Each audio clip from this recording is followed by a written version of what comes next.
أعوذ بالله من الشيطان الرجيم بسم الله الرحمن الرحيم ومن ثمرات النخيل والأعناب تتخذون منه سكرا ورزقا حسنا إن في ذلك لآية لقوم يعقلون۔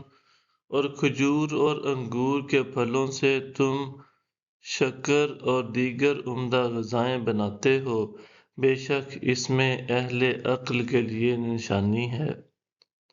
وَأَوْحَى رَبُّكَ إِلَى النَّحْلِ أَنِ اتَّخِذِي مِنَ الْجِبَالِ بُيُوتًا وَمِنَ الشَّجَرِ وَمِمَّا يَعْرِشُونَ۔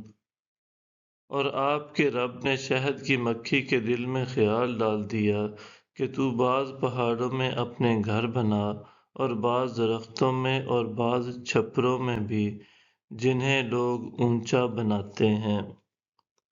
ثم کلی من کل الثمرات فاسلکی سبل ربک ذللا يخرج من بطونها شراب مختلف ألوانه فيه شفاء للناس إن في ذلك لآية لقوم يتفكرون۔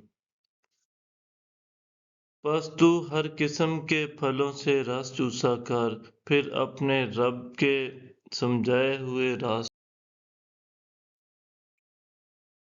آسانی فراہم کرتے ہوئے چلا کر ان کے شکموں سے ایک پینے کی چیز نکلتی ہے، وہ شہد ہے جس کے رنگ جداگانہ ہوتے ہیں، اس میں لوگوں کے لیے شفا ہے، بے شک اس میں غور و فکر کرنے والوں کے لیے نشانی ہے۔